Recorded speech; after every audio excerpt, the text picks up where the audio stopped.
Patapum, sobre el fracaso de las luces, Jack Alan Miller, 1992, publicado en 1x1, en 32, 1. Tema central, el fracaso de la Ilustración. Miller sostiene que la era de la razón, las luces, fracasó en su intento de controlar el goce. La racionalidad ilustrada buscaba domesticar la pulsión y ordenar la vida social bajo el ideal del sujeto racional. Sin embargo, lo que emerge en la modernidad es un estallido del goce, que desborda los límites del discurso ilustrado. 2. Significado del título, Patapum. Patapum simboliza una caída, un estallido, un colapso. Representa el fin del reinado del significante y el auge del objeto de goce. Es la metáfora de la caída del sujeto ilustrado y la irrupción de lo real que no puede ser domesticado por la razón. 3. Política, metafísica y psicoanálisis. Miller articula 3 planos. Político, la crisis de los ideales democráticos y racionalistas frente al empuje del goce. Metafísico, el fracaso de la razón como principio ordenador del mundo. Psicoanalítico, la clínica muestra que el sujeto no está gobernado por la razón, sino por el goce y el inconsciente. 4. Referencia al witz freudiano. Miller utiliza el concepto de witz, chiste, de Freud, para ilustrar cómo la caída de los ideales se manifiesta en pequeños estallidos discursivos. El witz condensa la lógica del inconsciente, un corte, un desplazamiento, un efecto de sentido que revela lo reprimido. Así, Patapum funciona como un witz que señala la caída política y metafísica. 5. Contexto de publicación. Publicado en 1992, en la revista 1x1, en 32. Año clave para la reestructuración del campo lacaniano, con la creación de la Asociación Mundial de Psicoanálisis, AMP. Miller estaba trabajando en ese momento sobre la clínica de la extimidad y el fracaso de la racionalidad en la sociedad moderna. 6. Clínica de la extimidad. La noción de extimidad, lo más íntimo que es al mismo tiempo exterior, se vincula con el fracaso de la razón. El goce aparece como algo que no puede ser integrado plenamente en el orden simbólico. La clínica contemporánea muestra sujetos atravesados por ese exceso, más allá de la lógica ilustrada. 7. Conclusión. Miller afirma que el proyecto ilustrado de dominar el goce mediante la razón ha colapsado. Patapum. El psicoanálisis debe leer este fracaso no como un accidente, sino como la verdad de la cultura contemporánea. La caída del sujeto ilustrado abre paso a un sujeto marcado por el goce, y el psicoanálisis se convierte en la práctica que puede dar cuenta de ello. Rosa del Olmo en drogas, inquietudes e interrogantes, centrado en la introducción y el recorrido histórico desde 1950 hasta 1990. Introducción. Rosa del Olmo plantea que el fenómeno de las drogas no puede entenderse sin considerar los discursos sociales, las percepciones culturales y las políticas estatales que lo han moldeado. Desde una mirada crítica y transdisciplinaria, la autora rechaza explicaciones simplistas y propone analizar las drogas como construcciones sociales atravesadas por intereses económicos, ideológicos y geopolíticos. La introducción establece que el abordaje del tema exige una lectura histórica que dé cuenta de cómo se han transformado las narrativas y las respuestas institucionales frente al consumo, la producción y el tráfico de sustancias psicoactivas. Década de 1950. El inicio de la medicalización y el control. Se consolida una perspectiva médico-psiquiátrica que patologiza el consumo de drogas, vinculándolo con desviaciones individuales. Las políticas se centran en la represión y el control, influenciadas por el modelo prohibicionista estadounidense. Se fortalece la figura del adicto como sujeto enfermo, lo que justifica internaciones y tratamientos coercitivos.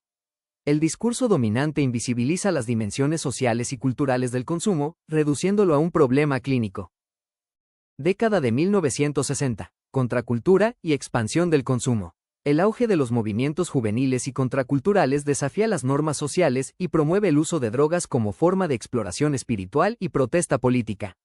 Se popularizan sustancias como el LSD, la marihuana y la mescalina, asociadas a la creatividad y la liberación.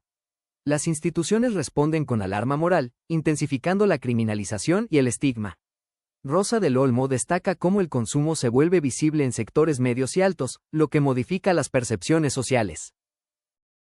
Década de 1970. Narcotráfico y geopolítica. Se internacionaliza el problema de las drogas, con énfasis en el narcotráfico y su vinculación con la violencia y la corrupción.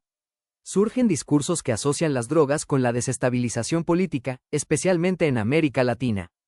Estados Unidos impone políticas de erradicación y control en países productores, reforzando una lógica colonial. Del Olmo subraya cómo las políticas antidrogas se convierten en instrumentos de intervención geopolítica. Década de 1980. Institucionalización del discurso represivo. Se consolidan políticas de guerra contra las drogas, con fuerte inversión en aparatos represivos y campañas de miedo. El discurso oficial homogeniza el fenómeno, ignorando las diferencias entre sustancias, contextos y motivaciones.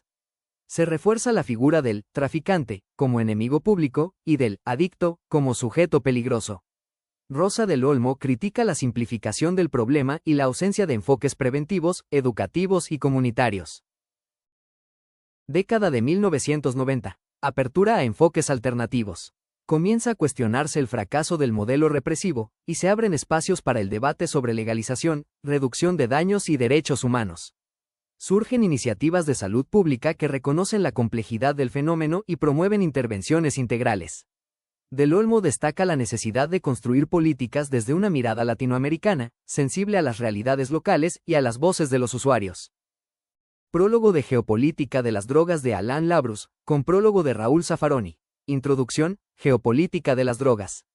La obra Geopolítica de las drogas propone una lectura crítica y reveladora del fenómeno de la prohibición de sustancias psicoactivas, desnudando sus implicancias más allá de la moral pública y los discursos paternalistas. Raúl Zaffaroni, en su prólogo, advierte que la prohibición no responde a una lógica sanitaria o ética, sino que se inscribe en una trama de intereses geopolíticos, económicos y simbólicos que trascienden los argumentos tradicionales. La prohibición, lejos de erradicar el consumo, transforma las sustancias en mercancías altamente rentables, generando una fiebre que alimenta mercados clandestinos, violencia estructural y corrupción institucional. Zaffaroni señala que el discurso prohibicionista opera como una cruzada moral que oculta un sistema de intereses privados y estatales, donde las drogas se convierten en oro por efecto de la ilegalidad. Esta dinámica produce una paradoja. Mientras se condena el consumo, se tolera, y en ocasiones se promueve, un sistema de tráfico que beneficia a sectores poderosos. La guerra contra las drogas, entonces, no es una lucha por la salud pública, sino una estrategia de control social y geopolítico que afecta especialmente a los países periféricos. La introducción invita a desmontar las narrativas oficiales y a pensar el fenómeno desde una perspectiva latinoamericana, que reconozca las raíces coloniales del prohibicionismo y sus efectos devastadores en nuestras sociedades. La obra se propone como una herramienta para comprender cómo las políticas antidrogas han sido utilizadas para justificar intervenciones, criminalizar poblaciones vulnerables y consolidar modelos de exclusión. En este sentido, la geopolítica de las drogas no es solo una cuestión de sustancias, sino de poder, soberanía y derechos humanos. Carlos González Zorrilla, en su texto Drogas y Control Social, propone una lectura crítica sobre cómo las drogas son utilizadas como dispositivos de control social, especialmente desde las instituciones y los discursos hegemónicos. En el apartado Control social e imagen de las drogas, el autor distingue dos dimensiones fundamentales que articulan esta relación: la dimensión objetiva y la dimensión simbólica. Dimensión objetiva: control institucional y normativo. Esta dimensión se refiere a los mecanismos concretos mediante los cuales se ejerce el control sobre los sujetos que consumen drogas. Incluye la legislación penal y sanitaria, que define qué sustancias son ilegales y qué conductas son punibles. La acción policial y judicial, que selecciona poblaciones vulnerables para su criminalización, especialmente jóvenes de sectores populares. La intervención médica y psiquiátrica, que patologiza el consumo y lo convierte en objeto de tratamiento, muchas veces sin considerar el contexto social. La burocracia asistencial, que regula el acceso a recursos y servicios, condicionando la autonomía de los usuarios. González Zorrilla subraya que estos dispositivos no operan de forma neutral, sino que reproducen desigualdades sociales y consolidan formas de exclusión. Dimensión simbólica: construcción de imaginarios y estigmas. Aquí el autor analiza cómo se construyen representaciones sociales sobre las drogas y sus usuarios. Los medios de comunicación difunden imágenes estigmatizantes del drogadicto como sujeto peligroso, irracional o marginal. El discurso político utiliza el tema de las drogas para justificar políticas represivas y fortalecer el control estatal.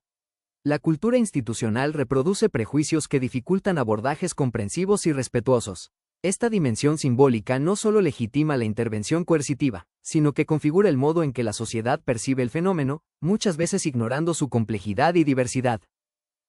Carlos González Zorrilla, en el apartado Los estereotipos sobre las drogas y la toxicomanía, de Drogas y Control Social, analiza cómo los imaginarios sociales construidos en torno a las sustancias psicoactivas y sus usuarios cumplen una función clave en el control simbólico de la sociedad. El autor remarca que estos estereotipos no son inocentes ni espontáneos, son producidos, reproducidos y legitimados por instituciones como los medios de comunicación, el sistema penal, el aparato médico y el discurso político. Los estereotipos operan como simplificaciones que permiten clasificar y estigmatizar. En el caso de las drogas, se construye una imagen del toxicómano como sujeto desviado, peligroso, irracional, muchas veces vinculado al delito, la marginalidad o la debilidad moral. Esta figura se convierte en un otro social, sobre el cual se proyectan miedos colectivos y se justifican intervenciones coercitivas. González Zorrilla subraya que esta imagen no se corresponde con la diversidad real de los usos y usuarios de sustancias, sino que responde a una lógica de control social. Además, el autor destaca que los estereotipos cumplen una función de desplazamiento, permiten ocultar los consumos normalizados en sectores privilegiados, como el uso de psicofármacos en clases medias y altas, y focalizar la atención en los consumos visibles y estigmatizados de los sectores populares. Así, se refuerzan las desigualdades sociales y se naturaliza la intervención selectiva del Estado. En suma, los estereotipos sobre las drogas y la toxicomanía no solo distorsionan la comprensión del fenómeno, sino que legitiman políticas represivas, medicalizantes y excluyentes. González Zorrilla invita a desmontar estas construcciones y a pensar el consumo desde una perspectiva crítica, que reconozca su complejidad, sus determinaciones sociales y la necesidad de abordajes integrales y respetuosos. Carlos González Zorrilla identifica 3 estereotipos fundamentales que operan en la construcción social de la toxicomanía, cada uno con funciones específicas en el control simbólico y normativo del consumo de drogas. Estos estereotipos no solo simplifican la realidad, sino que legitiman intervenciones institucionales y refuerzan prejuicios sociales. Aquí te los desarrollo. Teclas 1. El estereotipo del toxicómano delincuente. Este modelo asocia el consumo de drogas con la criminalidad. El usuario es representado como alguien que roba, agrede o transgrede normas para sostener su adicción. Este estereotipo justifica la intervención policial, la penalización y la exclusión social. González Zorrilla señala que esta imagen es funcional al sistema penal, que selecciona y castiga a los sectores más vulnerables, ignorando los consumos en clases altas o en contextos recreativos. El estereotipo del enfermo irrecuperable. Aquí el consumidor es visto como un sujeto patológico, atrapado en una dependencia irreversible. Este modelo legitima la medicalización, la internación y el tratamiento compulsivo. El toxicómano es infantilizado, considerado incapaz de decidir por sí mismo. El autor critica que este enfoque reduce el fenómeno a una cuestión clínica, sin considerar los determinantes sociales, culturales y económicos del consumo. Teclas 3. El estereotipo del desviado moral. Este estereotipo construye al consumidor como alguien que ha fallado éticamente, un sujeto débil, irresponsable, inmoral. Se lo juzga desde una perspectiva moralista, que refuerza el estigma y la exclusión. González Zorrilla advierte que esta imagen es difundida por discursos religiosos, políticos y mediáticos, y que impide pensar el consumo como una práctica compleja, situada y diversa.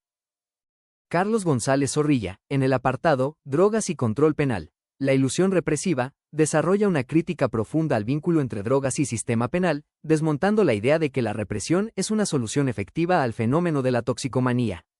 El autor sostiene que se ha producido una sustitución simbólica.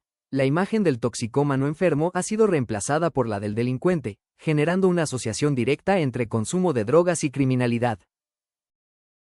Esta asociación se refuerza mediante un dispositivo mediático que difunde imágenes de violencia, muerte y delitos vinculados al consumo, creando un imaginario colectivo donde la droga se convierte en sinónimo de peligro social. Los medios de comunicación, según Zorrilla, aportan pruebas que parecen irrefutables, basadas en estadísticas policiales que confirman la relación droga-delincuencia. Sin embargo, el autor advierte que estas estadísticas son parciales, construidas desde una lógica institucional que selecciona y visibiliza ciertos perfiles, mientras oculta a otros. La ilusión represiva consiste en creer que la cárcel y la penalización resolverán el problema. Pero Zorrilla demuestra que los toxicómanos encarcelados no representan la totalidad del universo delictivo, ni tampoco constituyen un grupo homogéneo. Por el contrario, se trata de sujetos con trayectorias diversas, muchas veces marcadas por la exclusión social, la precariedad y el abandono institucional. La represión, lejos de solucionar, alimenta el estereotipo y justifica políticas punitivas que profundizan la marginalidad. En síntesis, el autor denuncia que la identificación droga-delincuencia es una construcción ideológica que sostiene un modelo de control social selectivo. La represión no ataca las causas del fenómeno, sino que reproduce sus efectos, legitimando la exclusión de los sectores más vulnerables bajo la apariencia de seguridad pública.